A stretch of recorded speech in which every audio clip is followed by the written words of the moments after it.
மாண்புமிகு முதலமைச்சர் அவர்கள் தமிழ்நாட்டின் மீதும் தமிழ்நாட்டு மக்களின் மீதும் எப்போதும் அன்பும் அக்கறையும் கொண்டு நல்ல திட்டங்களை நாள்தோறும் அறிவிக்கக்கூடிய மாண்புமிகு முதல்வர் அவர்கள் இன்றைக்கு மிகச்சிறப்பான அறிவிப்புகளை தன்னுடைய விடுதலை திருநாள் உரையில் இன்றைக்கு தெரிவித்திருக்கிறார்கள்.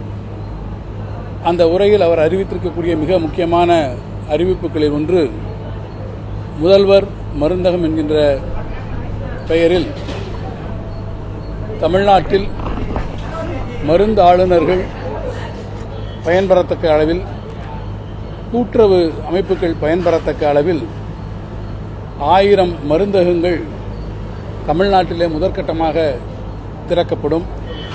குறிப்பாக நீரிழிவு மற்றும் இரத்த அழுத்தம் போன்றிருக்கக்கூடிய நோய்களாலே பாதிக்கப்படக்கூடிய பொதுமக்கள் அவற்றுக்கு உரிய மருந்துகளை பெறுவதிலே அதிக அளவு அவர்களுக்கு பணச்செலவு ஏற்படுகிறது என்பதை கருத்திலே கொண்டு அவர்களுடைய அந்த சுமையை குறைக்கக்கூடிய வகையில் மிக குறைந்த விலையில் அந்த மருந்துகள் பொது பெயர் வகை, அதாவது ஜெனரிக் மெடிசன் என்கின்ற வகையிலே, பிராண்டடாக இல்லாமல் ஜெனரிக் மெடிசன் என்கின்ற வகையிலே அந்த மருந்துகள் குறைந்த விலையிலே கிடைப்பதை உறுதி செய்யக்கூடிய வகையில் இந்த மருந்தகங்களை அமைப்பதற்கு அவர்கள் இன்றைக்கு அறிவிப்பினை செய்திருக்கிறார்கள்.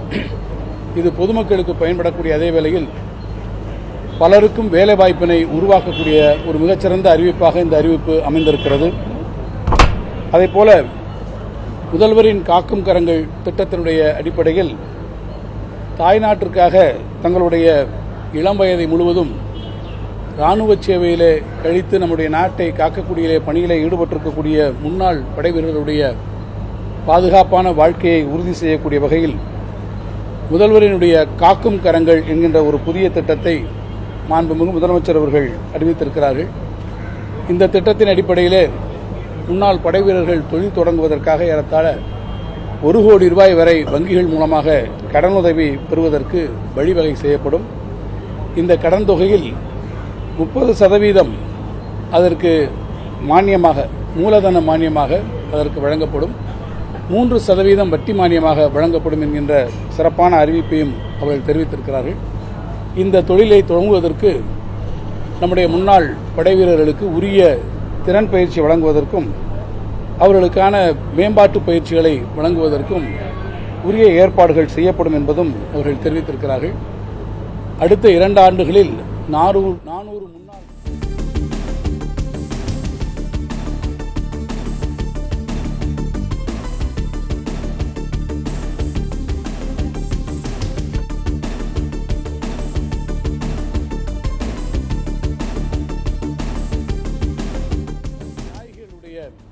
ஓய்வூதியம் வழங்குவதிலே விடுதலை போராட்ட வீரர்களுக்கு தற்போது வழங்கி வரும் மாதாந்திர ஊதியம் 20,000 21,000 வழங்கக்கூடிய சிறப்பான அறிவிப்பு.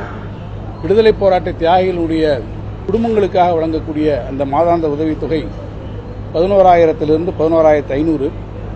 அதேபோல வீரபாண்டிய கட்டபொம்மன், சிவகங்கை மருது சகோதரர்கள், முத்துராமலிங்க விஜயரகுநாத சேதுபதி ராமநாதபுரம் மன்னர், கப்பலோட்டிய தமிழர் வ.உ.சி. போன்ற மிகப்பெரிய விடுதலை போராட்ட வீரர்களுடைய வழித்தோன்றலுக்கு வழங்கக்கூடிய மாதாந்திர சிறப்பு ஊதியம் 10,000 ரூபாயிலிருந்து 10,500 ரூபாயாகவும் வழங்கப்படும் என்பதை அறிவித்திருக்கிறார்கள். அண்மையிலே நடக்கக்கூடிய கேரள மாநில பேரழிவு நாம் எல்லாம் அறிந்ததே.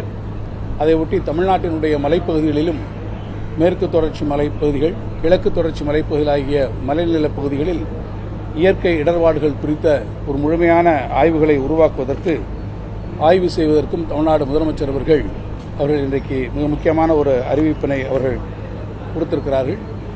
ஆக மிகச் சிறப்பான அறிவிப்புகளை நம்முடைய மாண்புமிகு முதலமைச்சர் அவர்கள் தன்னுடைய இன்றைய விடுதலை திருநாள் உரையிலே தெரிவித்திருக்கிறார்கள் என்பதை நான் உங்களுக்கு தெரிவிக்கிறேன்.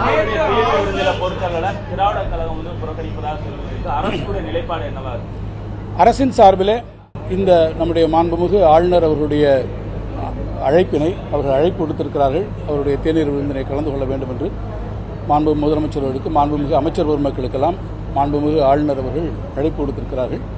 அரசின் சார்பிலே மாண்புமிகு ஆளுநர் அவர்களுடைய அழைப்பினை ஏற்று அந்த விருந்திலே நாங்கள் கலந்து கொள்வதாக முடிவு செய்திருக்கிறோம். அந்த விருந்திலே பங்கேற்கிறோம். தமிழகத்தில் போதைப் பொருள் புழக்கம் அதிகமா இருக்கு. சார், தமிழகத்துல போதைப் பொருள் புழக்கம் அதிகமா இருக்கு ஆளுநர் சொல்லியிருக்காரு. எப்படி பாக்குறீங்க? தொடர்ந்து அரசுக்கு எதிரான ஒரு நிலைப்பாட்டை அவர் ஆளுநர் இத்தகைய நிலைப்பாடுகளை தெரிவிக்கும்போது அதற்கான விளக்கங்கள் அவ்வப்போது அமைச்சர்களாலே தெரிவிக்கப்பட்டிருக்கிறது. அரசியல் கருத்துக்கள் என்பது வேறு, அரசினுடைய நிலைப்பாடு என்பது வேறு. ஏற்கனவே அதிமுக ஆளுநரோடு இத்தகைய கருத்தியல் சார்ந்திருக்கக்கூடிய விஷயங்களிலே மாறுபட்ட கருத்துக்கள் திராவிட முன்னேற்ற கழகத்திற்கு இருக்கிறது. ஆனால் ஆளுநர் என்கின்ற அந்த பதவியின் மீது, அந்த பொறுப்பின் மீது மாண்புமிகு முதலமைச்சர் அவர்கள் பெரும் மதிப்பு கொண்டிருக்கிறார்கள். எனவே அரசினுடைய சார்பில் அரசினுடைய நிலைப்பாடு என்னவென்றால் அவருடைய பதவிக்கு, அவருடைய பொறுப்பிற்கு மதிப்பளிக்கக்கூடிய வகையில் ஆளுநர் கொடுத்திருக்கக்கூடிய இந்த அழைப்பினை ஏற்று இந்த விடுதலை திருநாள் விழாவில் அவர் அழைத்திருக்கக்கூடிய இந்த தேநீர் விருந்தில் நம்முடைய அமைச்சர் பெருமக்கள் அதில் பங்கேற்கிறார்.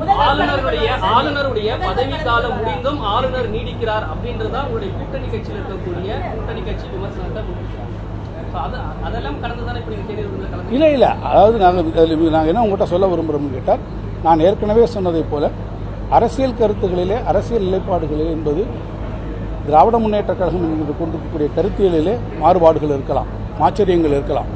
ஆனால் ஆளுநர் பொறுப்பு என்கின்ற வகையில், ஆளுநர் பதவி என்கின்ற வகையிலே அது ஒரு இன்ஸ்டிடியூஷன். ஆளுநர் பதவி என்பது ஒரு இன்ஸ்டிடியூஷன். அந்த இன்ஸ்டிடியூஷனுக்கு உரிய மரியாதையை நம்முடைய மாண்புமிகு முதலமைச்சர் எப்போதும் அளிக்கிறார். அவர் ஒருபோதும் அளிக்க தவறியதில்லை.